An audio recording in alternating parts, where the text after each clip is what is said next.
இன்றைக்கி என்ன செய்ய போகிறோம்னு பார்த்தீங்கன்னா வாழைப்பூ வடை. ஸோ இதுக்கு தேவையானது வந்து வாழைப்பூ இந்த மாதிரி நறுக்கி வச்சுருக்கேன், காஞ்ச மிளகாய், ஒரு பச்சை மிளகாய் அரிஞ்சு போட்டிருக்கேன், வெங்காயம், அதுக்கப்புறம் வந்து பூண்டு, கொஞ்சம் பெருங்காயத்தூள், அப்புறம் சோம்பு கொஞ்சம் போட்டுக்கோங்க, கருவேப்பிலை இருந்தால் கருவேப்பிலை போட்டுக்கோங்க. அதுக்கு முன்னாடி வந்து பருப்பை வந்து ஒரு 4 மணி நேரத்துக்கு முன்னாடி வந்து கடலப்பருப்பை வந்து மணி நேரத்துக்கு முன்னாடி வந்து ஊற வச்சுருக்கேன் நல்லா. ஸோ இதில் வந்து பெருங்காயத்தூள் போட்டுக்கோங்க, தேவையான அளவு உப்பு,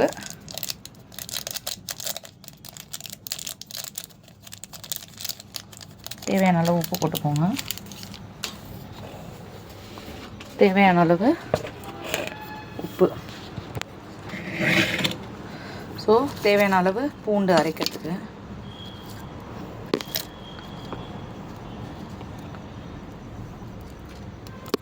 காஞ்ச மிளகாய், சோம்பு கொஞ்சம் போட்டுக்கோங்க, போட்டுட்டு அரைச்சிட்டு எடுத்துக்கோங்க. அதுக்கப்புறம் தான் நம்ம வெங்காயமும் வாழைப்பூவும் ஆட் பண்ணணும். அரைச்சாச்சு. வேணும்னா அந்த வாழைப்பூ அப்படியே ஆட் பண்ணலாம், இல்லை நீங்கள் இதில் போட்டு ஒரு ஓட்டு ஓட்டிட்டு கூட இதில் மிக்ஸ் பண்ணிக்கலாம். ஏன்னா இது சதன்னு இருக்கும் சாப்பிட்றதுக்கு. இதில் போட்டிங்கன்னா கொஞ்சம் சாஃப்ட் ஆகும். அது உங்கள் இஷ்டம் தான், அது வந்து சாய்ஸ் தான், பை சாய்ஸ். இதில் நான் வந்து இதில் போட்டு ஒரு ஓட்டு ஓட்டிட்டு எடுத்துக்க போகிறேன். போட்டுட்டு அது ஒரு 5 to 10 minutes விடுங்க, நல்லா இதுவாகணும், கொதிக்கணும். அதுக்கப்புறம் நான் அதுக்கு முன்னாடி வந்து வாழை நல்லா அலசி இந்த மாதிரி எண்ணெய் விட்டுருக்கேன், மேலே எண்ணெய் தடவியிருக்கேன் வடை தட்டுறதுக்காக. ஸோ உள்ள மாவு ரெடியாக இருக்குது, வாழைப்பூ வடை மாவு.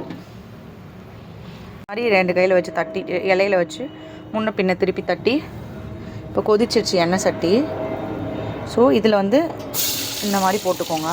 இந்த மாதிரி எண்ணெய் நல்லா கொதிச்சதுக்கான அடையாளம் அப்படி பொங்குது பாருங்கள். ஸோ போட்டுட்டு 2 சைடு திருப்பி போடும். ஸோ அடுத்து தட்டி வச்சுக்கோங்க ரெடியாக. புட்டு வந்து உங்களுக்கு இந்த மாதிரி வந்து வடை கலர்லேயும் சரி ஷேப்லேயும் இந்த மாதிரி வந்திருக்கும், ரொம்ப டேஸ்டியாக இருக்குது.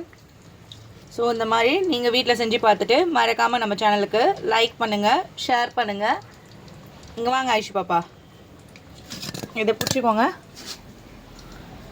இங்கே பாருங்கள், மறக்காமல் லைக் பண்ணுங்கள், சொல்லுங்கள், மறக்காமல் சப்ஸ்கிரைப் பண்ணுங்கள். Thank you, bye friends.